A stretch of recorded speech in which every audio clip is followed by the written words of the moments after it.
자, 2월 6일 헬스테크 도스 시작합니다. 인공지능이 의료 현장에 아주 깊숙이 들어오면서 정말 중요한 논쟁이 시작됐습니다. 과연 AI가 환자에게 진짜로 어떤 영향을 미치고 있을까요? 오늘 이 뜨거운 주제, 그 핵심을 한번 제대로 파헤쳐 보겠습니다. 좋습니다. 한번 들어가 보죠. 이 스탠포드 하버드 보고서를 보면 딱 나오죠. AI는 더 이상 먼 미래의 상상이 아닙니다. 이미 병원에서 위험군 환자를 콕 집어내고 영상의학과 의사의 판독을 돕고 심지어 의사의 진료 기록 초안까지 써주고 있다니까요. 말 그대로 이제 우리 현실이 된 거예요. 자, 그런데 여기서 진짜 중요한 질문이 하나 딱 나오죠. 이 모든 기술 발전이 과연 환자 건강 개선이라는 진짜 실질적인 결과를 이뤄지고 있느냐는 겁니다. 이게 바로 오늘 우리가 풀어야 할 핵심 딜레마입니다. 자, 그럼 첫 번째 전선으로 가볼까요? 바로 AI의 그 놀라운 질병 예측 능력에 대한 이야기입니다. 스탠포드 의대에서 나온 정말 획기적인 연구를 한번 예로 들어볼게요. AI가 아기의 혈액 한 방울을 분석해서 그냥 미숙아라고 딱지를 붙이는 게 아니라 이 아이만의 고유한 생물학적 특징, 그러니까 대사 경로를 찾아내는 거예요. 덕분에 질문 자체가 바뀌는 거죠. 언제 태어났어요?가 아니라 지금 당신 몸의 생물학적 상태가 어떻습니까? 라고 묻게 되는 겁니다. 이거 정말 엄청난 관점의 전환 아닌가요? 그런데 여기서 아주 날카로운 지적이 나와요. 아니, 아기가 대사경로 비상태라는 걸 알아내는 거 좋습니다. 근데 그게 무슨 소용이냐는 거죠?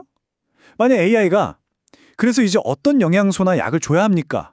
라는 의사의 질문에 답을 못한다면요.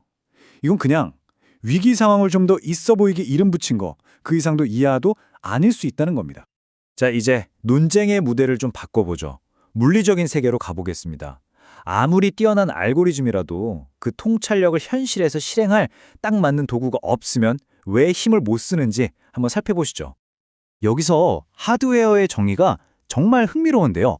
보통 우리가 생각하는 그런 센서나 기기뿐만이 아니라 환자를 실제로 치료하는 의약품까지 포함한다는 거예요. 그러니까 AI라는 똑똑한 두뇌가 있어도 그걸 실행할 몸, 즉 치료제가 없으면 아무 소용이 없다는 뜻입니다.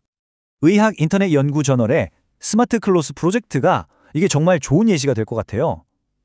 효과적인 하드웨어를 만든다는 게 얼마나 복잡하고 철저하게 인간 중심적인 과정인지 잘 보여주거든요. 한번 보세요. 그냥 뚝딱 만드는 게 아니죠. 먼저 프로젝트 범위랑 기능을 정하고 그 다음에 실제 사용자를 만나서 인터뷰를 해요. 뭐가 필요한지 듣는 거죠. 그리고 나서야 시제품을 만들고 그걸 또 실제 환자들하고 같이 테스트를 계속 반복하는 겁니다.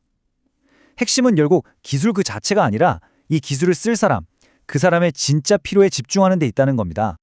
이야, 이 슬라이드가 이번 섹션의 핵심을 정말 강렬하게 보여주네요. 소프트웨어가 세상을 집어삼킬지 몰라도 결국 환자를 구하는 건 의약품을 포함한 바로 이 하드웨어라는 거죠. 자, 다음으로 넘어가 볼까요? 의료 AI가 넘어야 할 또 다른 큰 산이 있습니다. 그건 바로 생사를 가를 수도 있는 추천을 하는 이 알고리즘을 우리가 과연 믿을 수 있느냐, 그 투명성에 대한 문제입니다. 여기 다이나그래프라는 아주 재미있는 AI가 있습니다. 이 AI는 환자의 건강 기록을 한 장의 사진처럼 보는 게 아니라 시간의 흐름에 따른 데이터의 변화 속도를 분석하거든요. 덕분에 사람이 그냥 정적인 차트만 봐서는 놓치기 쉬운 위험 신호들을 기가 막히게 잡아내는 거죠. 말 그대로 환자를 한 편의 영화처럼 보는 겁니다. 자, 제가 여러분께 직접 한번 여쭤볼게요.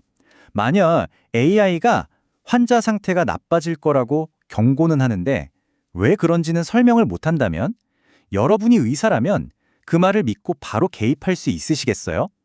참 어려운 문제죠. 그런데 이 다이나그래프가 성공할 수 있었던 결정적인 이유가 있어요. 바로 블랙박스가 아니었다는 점입니다. 이 AI는 시간 특정적 해석 가능성이라는 걸 통해서 자기가 왜 그런 결론을 내렸는지 그 과정을 전부 보여줄 수 있거든요. 바로 이런 투명성이 현장의 의사들에게 신뢰를 주는 핵심 열쇠인 거죠. 자, 그럼 지금까지 나온 이야기들을 한번 정리해 볼까요? 헬스테크의 미래가 결국 환자를 그 혁신의 가장 중심에 두는 것에 어떻게 달려있는지 한번 살펴보겠습니다. 이 숫자 한번 보시겠어요?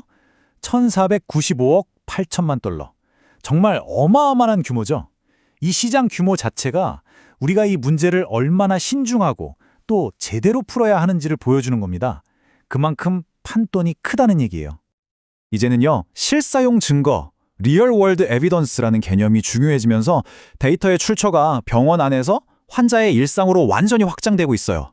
애플워치, 핏빗 같은 웨어러블 기기나 각종 헬스 앱들 말이죠. 이제는 환자의 24시간을 따라다니면서 훨씬 더 풍부하고 생생한 건강 정보를 실시간으로 얻게 된 겁니다. 바로 이 인용문이 핵심을 정확하게 짚어주고 있는데요. 이건 단순히 어떤 새로운 기계가 나왔다, 이런 기술적인 차원의 얘기가 아니에요. 이건 철학적인 변화입니다. 의료 데이터, 즉 증거를 누가 만들고 누가 소유하는가에 대한 근본적인 패러다임이 바뀌고 있다는 뜻이죠. 하지만 여기서 우리가 절대 잊지 말아야 할 중요한 과제가 하나 남아 있습니다.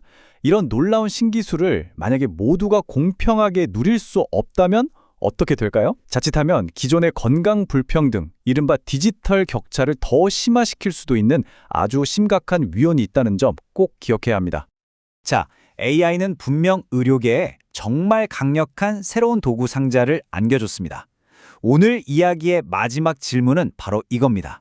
과연 우리 인류는 이 강력한 도구를 현명하게 사용할 만큼의 지혜를 갖추었을까요?